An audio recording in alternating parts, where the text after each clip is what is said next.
समावेशी और संतुलित बजट होना चाहिए। इसके लिए बहुत ईमानदार से कोशिशें की जा रही हैं और हमारे लिए सौभाग्य की बात है कि इन कोशिशों में निरंतर हमें मार्गदर्शन मिलता रहा है राज्य के माननीय वित्त मंत्री आदरणीय श्री राधाकृष्ण कशूर सर का। अब मैं विनम्र आग्रह करना चाहती हूँ माननीय वित्त मंत्री महोदय से आपकी उद्बोधन युक्त महोदय।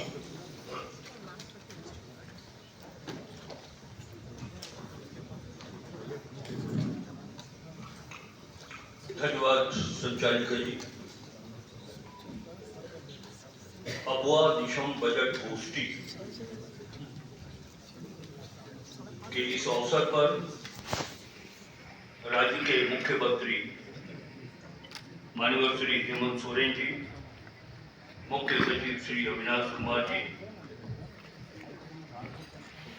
विकास आयुक्त श्री अजय कुमार सिंह जी, वित्त सचिव श्री प्रशांत कुमार जी, राज्य वित्त आयोग के सम्मानीय अध्यक्ष श्री अमरेंद्र प्रताप सिंह जी,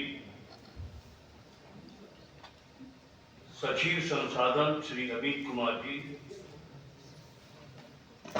हरीश्वर दयाल जी,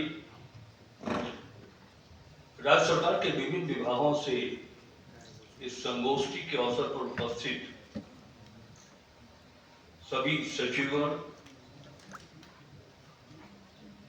और विशेषकर इस संगोष्ठी के परिप्रेक्ष्य में जो बाहर से हमारे अतिथिगण आए हैं, विशेषज्ञ आए हैं, हम झारखंड की धरती पर आप सभी का स्वागत करते हैं, अभिनंदन करते हैं। जिन महानुभावों ने अब तक अपने विचार यहाँ पर रखे,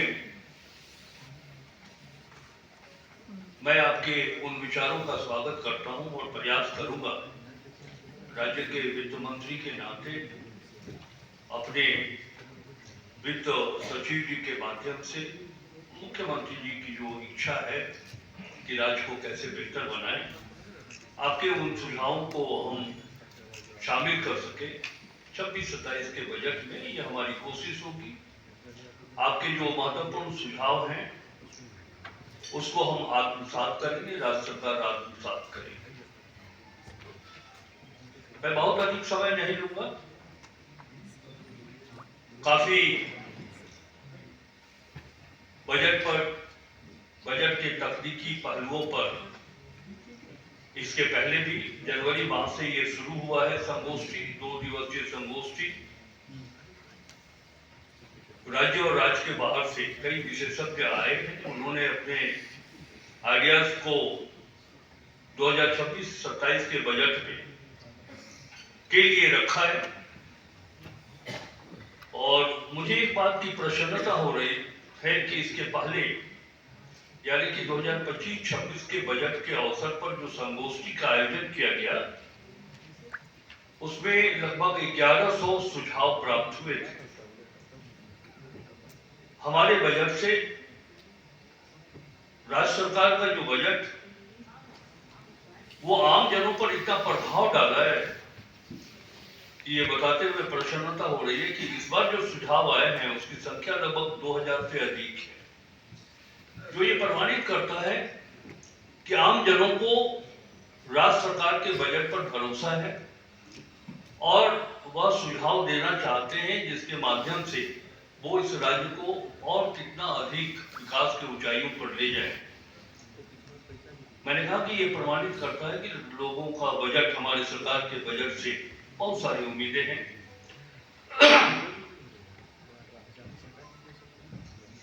कुछ एक चीज मैं देख रहा था और वो आज जिन लोगों ने अपने सुझावों को दिया है उसके पहले भी 2 दिवसीय जब बजट संगोष्ठी हुआ था उसमें भी ये सुझाव आए। हम चाहते क्या है,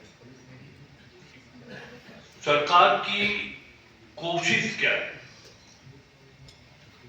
यह राजनीतिक व्यक्ति और प्रशासनिक अधिकारी को समझने की आवश्यकता है।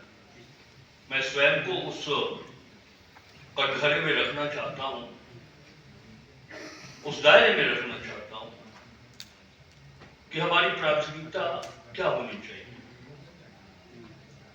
मुझे ये कहते हुए भी हर्ष हो रहा है, झारखंड 25 वर्ष पूरा कर चुका है। यह बजट रजत वर्ष का बजट है, यानी कि रजत बजट है। 25 वर्ष के इस बजट में क्या नयापन हम करें।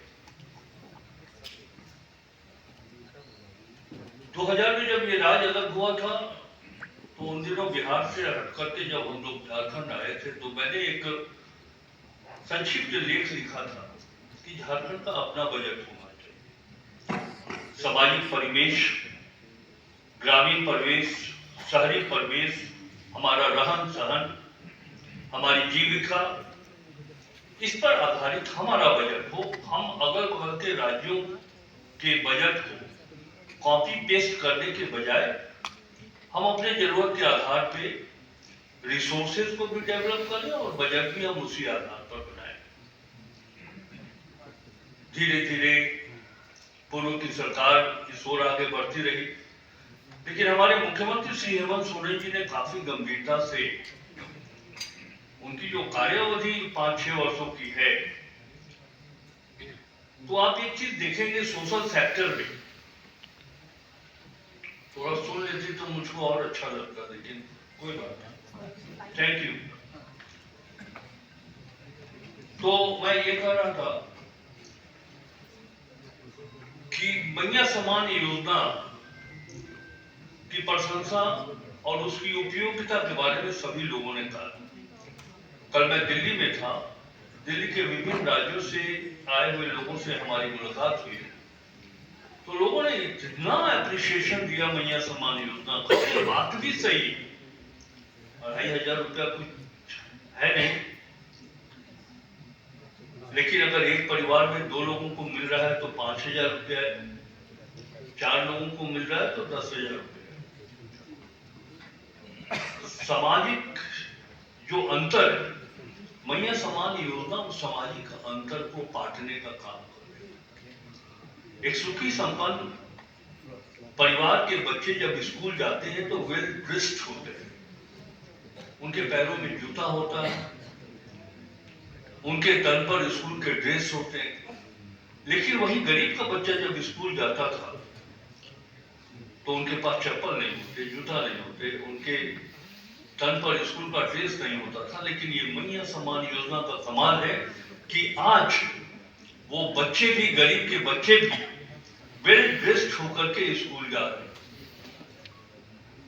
तो ये जो डिफरेंसेस था, गैप था समाज के अंदर, उसको इतने पाटने का काम किया। जैसा कि मैंने कहा कि मैं बहुत अधिक समय नहीं लूंगा, कुछ बातें, हमारे सभी सम्मानीय सचिवगण हैं, वित्त विभाग के अधिकारी हैं, कुछ बदलाव की तो जरूरत मैं महसूस करता हूं। 75 to 80% लोग ग्रामीण क्षेत्र में रह रहे हैं और उसका 80% लोग किसानी काम में निर्भर करते हैं। हमारा ग्रामीण अर्थव्यवस्था, मैं कह सकता हूं, एक राजनीतिक प्रक्षेत्र से आए हुए वित्त मंत्री का पद संभालते हुए, ग्रामीण अर्थव्यवस्था को मजबूत करने से ही झारखंड आर्थिक और सामाजिक रूप से मजबूत होगा। इस दिशा में काम करने की जरूरत है और इसको हम कंपेयर करना चाहते हैं कि 2025-26 में ग्रामीण विकास के ऊपर जो कुल बजट का प्रतिशत में आवंटन प्राप्त हुआ वो 11.39%। जब टोटल पॉपुलेशन का 70 to 75% लोग रूरल एरिया में रहते हैं और उनके ऊपर, उनके डेवलपमेंट के ऊपर मात्र 11.39% ही बजट का एलोकेशन हो तो कम मानते हैं मेरे दृष्टिकोण से। एग्रीकल्चर की काफी चर्चा हुई। ग्रामीण अर्थव्यवस्था को हम अपने एग्रीकल्चर, एलाइड एग्रो सेक्टर से हम मजबूत कर सकते हैं। क्या हमारा टोटल बजट का परसेंटेज कितना एलोकेटेड है? 25-26 में 4.71%। इमेजिन कि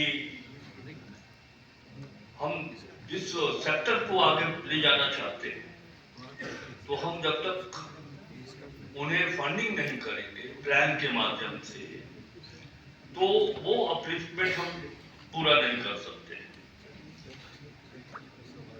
इस राज्य में स्वास्थ्य की बात अगर की जाए तो ये राष्ट्रीय स्वास्थ्य मिशन का ये रिपोर्ट है कि 39 से 59 वर्ष की जो हमारी महिलाएं वो खून की कमी से ग्रसित है, और 0 से 5 वर्ष के जो बच्चे हैं वो कुपोषण की शिकार है। तो ये भी एक प्रायोरिटी हमारे यहाँ होना चाहिए। हम रूरल डेवलपमेंट को आगे बढ़ाएं, हेल्थ सेक्टर में, एजुकेशन सेक्टर को हम कैसे आगे बढ़ाएं। हमारा जो ग्रॉस एनरोलमेंट रेशियो है वो लगभग 19%, जबकि नेशनल एवरेज 30% के आसपास है। हम उससे बहुत पीछे चल रहे हैं, और इसका मूल कारण है कि हमारे पास इंफ्रास्ट्रक्चर की कमी है, ह्यूमन रिसोर्सेज की कमी है। कैसे हम इसको आगे बढ़ाएं, कैसे हम और विश्वविद्यालय, आप मध्य प्रदेश चले जाएं, साउथ के किसी भी स्टेट में चले जाएं, राजस्थान चले जाएं, तो वहां हमारे यहाँ जितना total number of degree colleges है उससे आधा तो वहां जो है सो यूनिवर्सिटीज। हायर एजुकेशन को कैसे हम आगे बढ़ाएं, ये भी सोचने की बात है। एक बात मैं इस अवसर पर जरूर कहूंगा, और मैं समझता हूं कि हमारे तमाम सम्मानीय अधिकारीगण इस बात से महसूस करेंगे कि हम पैसा कहां ले जा रहे हैं, कहां खर्च कर रहे हैं। जिला में हम देखते हैं हमारे पास मेडिकल सेक्टर में हेड्स का बहुत कमी है, डॉक्टर नहीं है, पैरामेडिकल्स हमारे पास नहीं है, और एनएम बीएनएम का अभाव। उसके बावजूद भी 5 वर्ष पहले इतना इंफ्रास्ट्रक्चर के नाम पर हेल्थ बिल्डिंग बना, आज वह किसी उपयोग में नहीं है ही नहीं वहां। और इससे बढ़कर के मैं एक सूचना दे रहा हूं कि नगर जिला पर भी रखने की आवश्यकता है। 15th फाइनेंस कमीशन का जो पैसा है, मैं देख रहा हूं कोलम की बात करें तो मैक्सिमम हेल्थ सब सेंटर के भवन पर पैसा खर्च हो रहा है। अंततः इन बिल्डिंग का भी हस्र वही हो जो पहले हो चुका है। ये बात मैं आलोचना के दृष्टिकोण से नहीं कर रहा हूं, मैं ये कह रहा हूं कि हम कहां फंड करें जिसका यूटिलाइजेशन सही हो, जिसका उपयोग।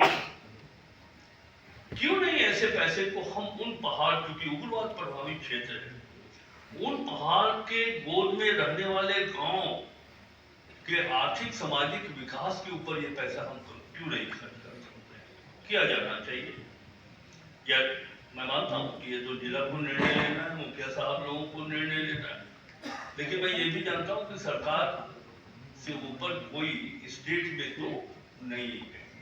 अगर हम कोई गाइडलाइन दे, कुछ बताएं कि ये राशि कहां खर्च करनी है, और ये हमको करना पड़ेगा। ये बात मैं इसलिए कह रहा हूं, देखिए उसके पहले हम एक बात कहेंगे कि हमारे सम्मानीय हरीश्वर जाल जी ने अपने प्रतिवेदन में एक बात कही थी कि हमारे यहाँ पेंशन के मद में, वेतन के मद में, एस्टैब्लिशमेंट के मद में 34.5% हमारे बजट का पैसा खर्च होता है, और दूसरे स्टेट में 50%। तो आपने कहा था, या कार्तिकेयन जी आपने कहा था, और दूसरे राज्य में 50%। मैं समझता हूँ ये अच्छा है दूसरे राज्य में जो 50% खर्च कर रहे हैं एस्टैब्लिशमेंट के ऊपर। हमें भी 34% से बढ़ा करके एस्टैब्लिशमेंट के ऊपर और खर्च करने की जरूरत है। इसीलिए जरूरत है कि हमारे पास ह्यूमन रिसोर्सेज सरकार के विभिन्न विभागों में बहुत जबरदस्त अभाव है।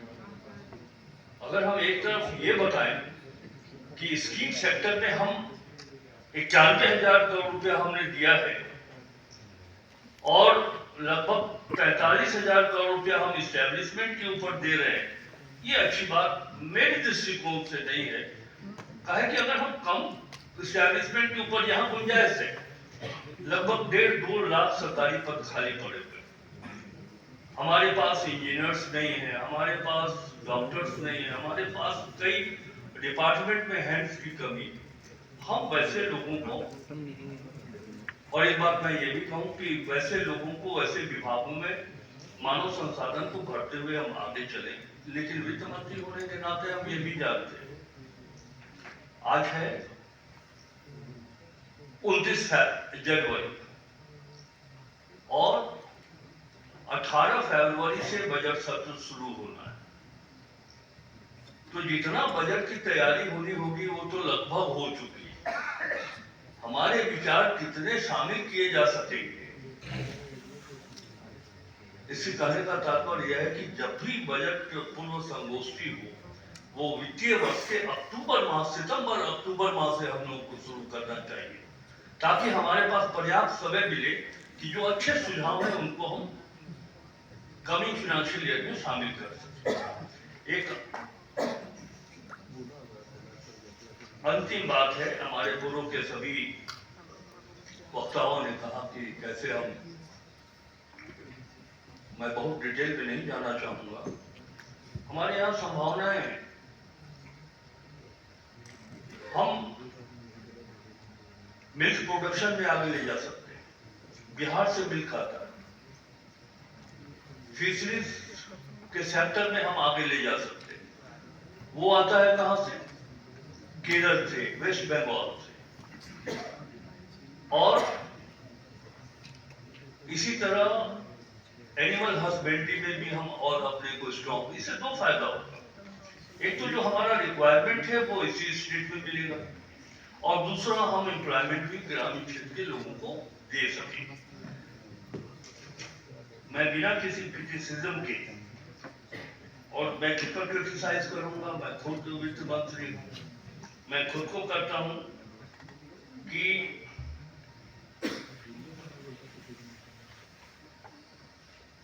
हेल्थ पर हमारा जो टोटल बजट का जो एलोकेशन है 8.38% और एजुकेशन पर 12.11%, सोशल सेक्टर पर हमारा जो एलोकेशन है फंड का 2025-26 में वो मात्र 17.4%। सभी लोगों ने कहा कि सोशल सेक्टर में हमको और आगे काम करने की जरूरत है। एक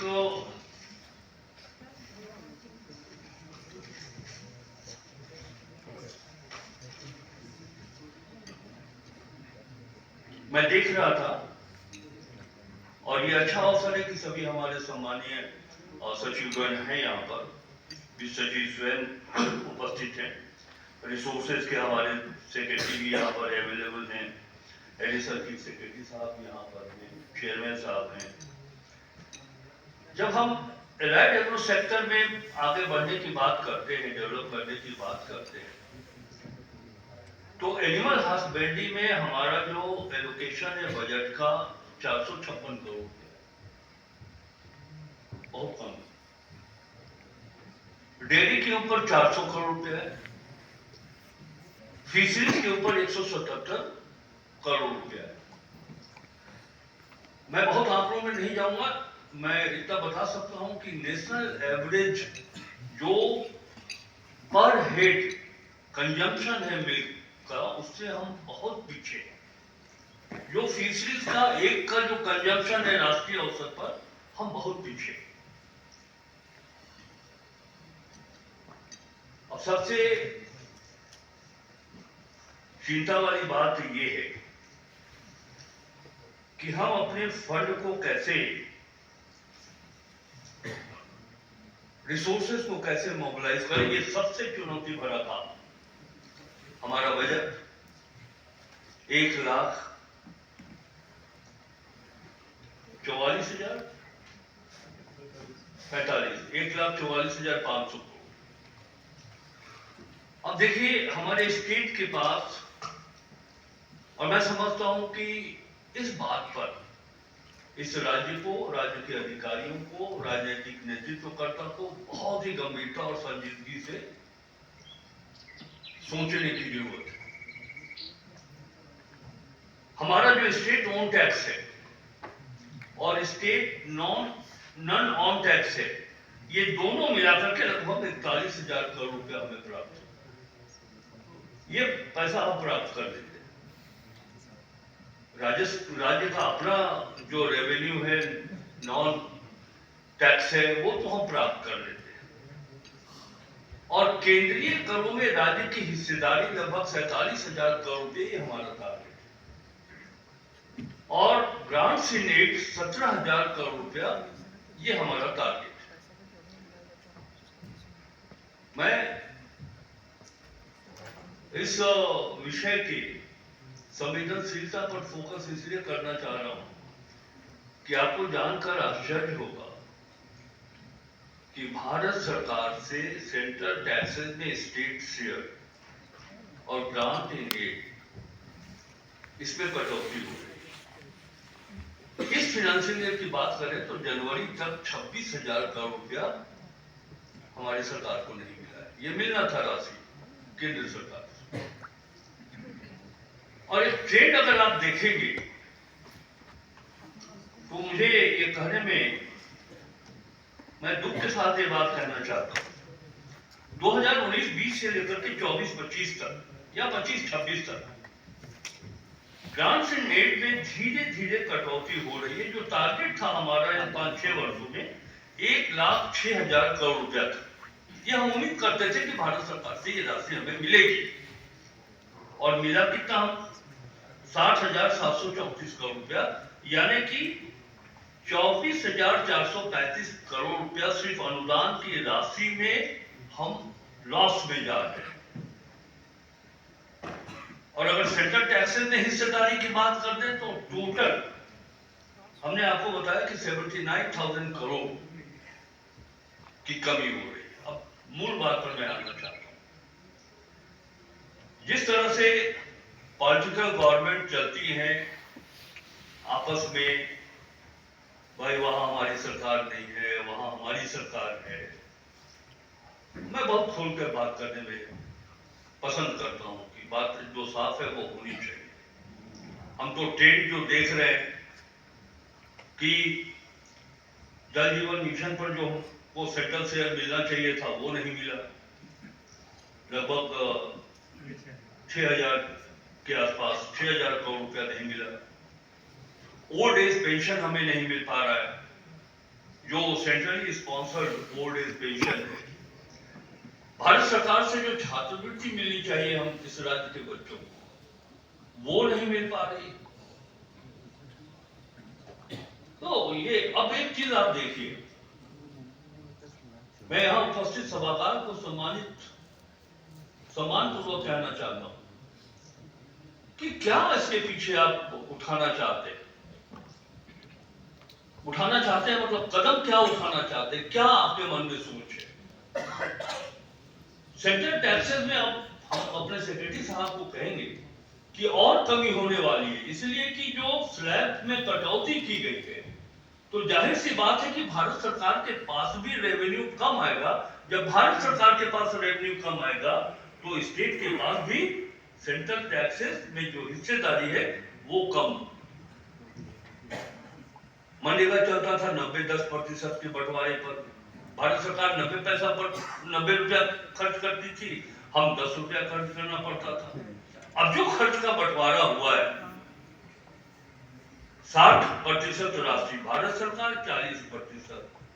हमारे यहाँ जो एक्टिव लेबरर्स हैं, अगर उनको 282 रुपया प्रतिदिन के हिसाब से 125 रुपया पर जोड़ते तो 6,500 करोड़ रुपया का बोझ एडिशनल बर्डन झारखंड गवर्नमेंट के ऊपर पड़ने वाला है।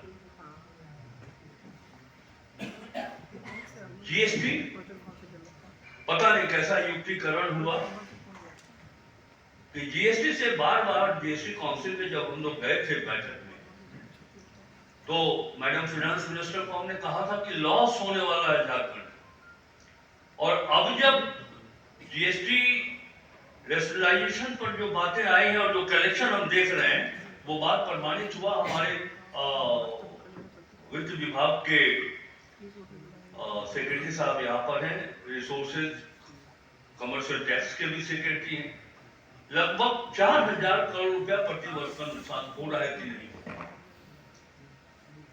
मैं अब ये कहना चाहता हूं कि भारत सरकार से बहुत उम्मीद रखने की आवश्यकता नहीं है।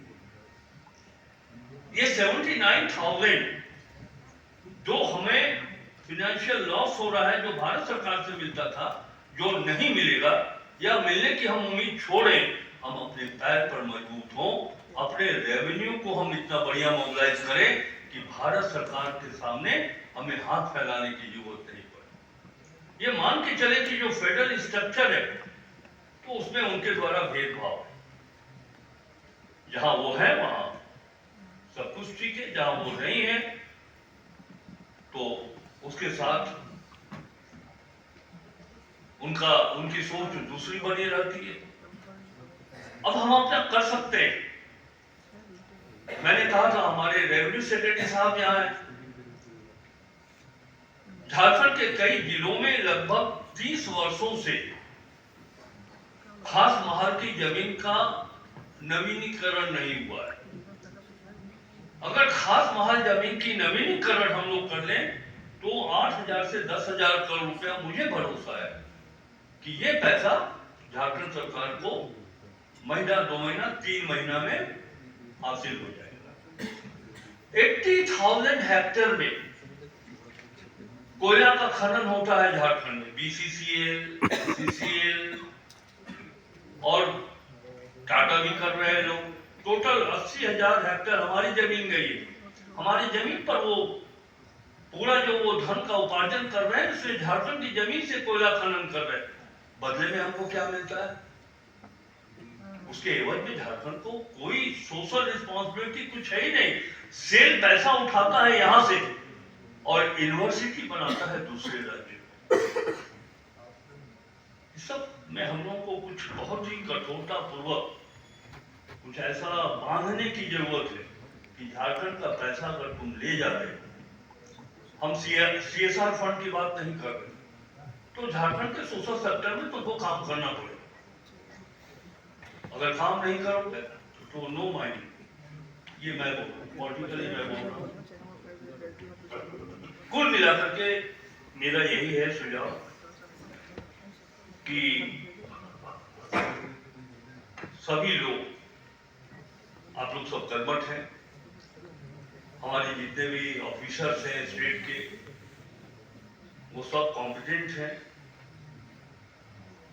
लेकिन अब ये देखिए हम क्या योजना बनाएं, उससे ज्यादा जरूरी है कि हम कैसे अपने रिसोर्सेज को डेवलप करें। इसकी आवश्यकता है। योजनाओं की कमी नहीं। सब लोग जमीन से जुड़े हुए, चाहे वो प्रशासनिक अधिकारी हो, चाहे स्टेट के लीडर हो, सभी के पास आइडियाज हैं। हमारे पास, जैसा कि मुख्यमंत्री जी अपने संबोधन के क्रम में पहले ही कहा कि इन सब चीजों को करने के लिए पैसे की आवश्यकता होती है। और जिस तरह भारत सरकार झारखंड के साथ सौतेला व्यवहार कर रही है, हमें अपने पैर पर खड़ा होने की आवश्यकता है। 2-4 चीज मैं कहना चाहूंगा कि बात आई हायर एजुकेशन पे। क्यों नहीं हम डॉक्टर भीमराव अंबेडकर के नाम पर एक यूनिवर्सिटी जो शेड्यूल कास्ट पॉपुलेटेड डिस्ट्रिक्ट है, जैसे चतरा से उठाइए पलामू गढ़वा के बीच में, क्यों नहीं हम बना सकते? एक बड़ा अच्छा सुझाव आया कि हमारे यहाँ जो हरिया गांव में उपयोग करते हैं उस पर आधारित वाइन बनाने। महुआ भी हमारे राज्य में। आज भुवनेश्वर, उड़ीसा जो है सो महुआ आधारित शराब बना रहा है। हम अगर बनाए तो लोगों को एम्प्लॉयमेंट भी मिलेगा और प्रोडक्शन भी होगा, प्यूरिटी भी आएगी उसमें। आज जो यूरिया देकर के हरिया बना रहे हैं लोग, और कई लोगों की मौत होती है, अगर उसी को हम रिफाइंड वे पे करें तो स्टेट का रेवेन्यू भी बढ़ेगा। हम लाह की बात आई, अभी आप दिखला भी रहे थे। पूरे एशिया में लाह का जितना प्रोडक्शन पलामू से होता है, पूरे एशिया में नंबर 1 होता है। हमारे वन सचिव जी यहाँ बैठे, इस बात के बजट में ये शामिल होना चाहिए कि हम जो है सो रिवाइव करेंगे लाभ की खेती, और आप करेंगे, मुझे पूरा ऐसा विश्वास है। अब देखिए, सामाजिक संतुलन बनाकर के चलना भी उतना ही जरूरी है। 25 वर्ष हो गया झारखंड में, यहाँ लड़कियों के लिए हॉस्टल नहीं, शेड्यूल कास्ट बॉयज के लिए रांची जो कैपिटल है उनके लिए रहने के लिए, दूर से आके पढ़ने के लिए, रह के पढ़ने के लिए हॉस्टल है। इसको अगर हम शामिल करें इसमें, इस बजट में, तो मैं समझता हूं कि ये सब अच्छी बात होंगी। ये एक सुझाव था। अब हमारे राज्य में कई ऐसे, और एक चीज मैं फील कर रहा हूं कि भारत सरकार से बहुत उम्मीद करने की आवश्यकता नहीं, हमारे राज्य में कई ऐसे जिले हैं जहां के शहरी क्षेत्र में 2 घंटा 3 घंटा जाम लगा रहता है। उदाहरण के रूप में हम पलामू मेदिनीनगर के रेमा क्षेत्र की बात करें, 3-3 घंटा जाम में। हम फ्लाईओवर जोड़े इस बजट में कि हम फ्लाईओवर का निर्माण कराएंगे। ये सब बातें होनी चाहिए, लेकिन कुल मिलाकर के मैं अपनी बात को समाप्त इस बातों से करता हूं कि हमको अपने पैर पर राजस्व संगठन के मामले में खड़ा होने की आवश्यकता है। बहुत बहुत धन्यवाद। आपके संबोधन के लिए बहुत बहुत आभार व्यक्त करती हूँ माननीय मंत्री जी। अगर आपकी अनुमति हो तो कुछ चयनित लोग हैं जिन्होंने अब बजट देशों पोर्टल में अपना सजेशन दिया है, हम उनको सम्मानित करवाना चाहेंगे आपके कर कमलों से। इस कड़ी में पहला नाम होगा अजय कुमार, आप हजारीबाग से हैं। अजय कुमार जी, आप हजारीबाग से हैं। इसके बाद आएंगे डॉक्टर अजीत शरण बोकारो से, उनके साथ रीना शरण जी। बारी बारी से आप आगे चले जाइए। अजय कुमार से कृपया आगे अगर आ जाए। विकास आयुक्त महोदय से भी निवेदन होगा, सभी अतिथिगणों से निवेदन होगा, कृपया आगे आ जाए। सर ये लोग यहाँ आ रहे हैं।